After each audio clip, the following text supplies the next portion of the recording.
All right, let's jump right into this explainer. Today, we're doing a full tactical autopsy on Brazil's commanding 3-0 victory over Haiti at the 2026 FIFA World Cup. We're going to break down exactly how Brazil's incredibly fluid, dynamic attack completely tore apart a pretty stubborn but ultimately static defense. So to make sense of this, we're taking it chronologically. We'll look at goal 1, the wide shift, then goal 2, the roof finish, and finally goal 3, punishing flatlines, before we wrap it all up with some key takeaways. Let's get right into goal 1, the wide shift. We're going to freeze the tape at the Philadelphia Stadium to see exactly where this tactical nightmare began for Haiti.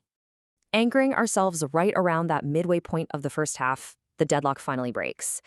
And honestly, this is the exact moment the structural cracks in Haiti's system start getting brutally exposed.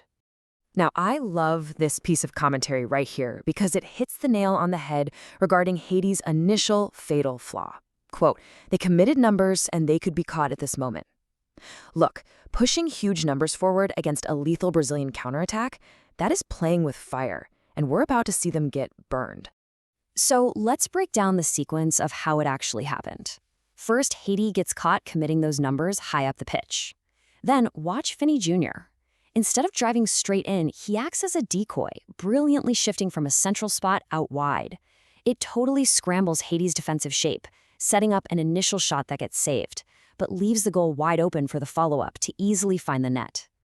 Moving right along to goal 2, the roof finish. If the first goal was about scrambling the defense, this one is where precise passing just completely shatters whatever was left of Haiti's shape.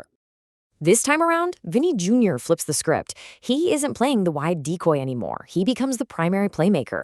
He takes control centrally and just perfectly slips a pass right through the heart of the defense. And really, this right here illustrates the ultimate tactical mismatch of the entire game. On one hand, you have Brazil operating with this dynamic, penetrating vision. On the other, you have a Haitian defense structurally failing to close those crucial gaps. They were just getting bypassed way too easily. The sequence ends absolutely ruthlessly. The ball gets fired emphatically right into the roof of the net. That doubles the lead and basically leaves the opposition completely reeling. Which brings us to goal 3, punishing flatlines. This one is fascinating because it perfectly exposes the recurring tactical vulnerability we've been tracking this whole time. You hear the commentary here, and the absolute most important word is again. Again, Haiti caught flat. It's wild. They simply refuse to adapt. Maintaining a static, flat backline against this tier of attacking speed is literally begging to be exploited. Honestly, it's like leaving your front door wide open and being shocked when your television goes missing. And the result? Vinny Jr. is in. You just cannot stay flat against world-class speed like that. He bursts right in behind that static line to punish them one last time. If you look at how this breaks down, the cause and effect is undeniable. You put a flat, static defensive positioning up against dynamic, piercing runs, and the result is conceding a third goal. It's simple, brutal, tactical math. And for Vinny Jr., that decisive strike marked his second goal of the tournament so far, really capping off an absolute masterclass of an individual performance.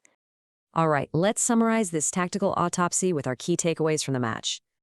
First off, Vinny Jr.'s tactical impact was absolute. He was the focal point of basically everything.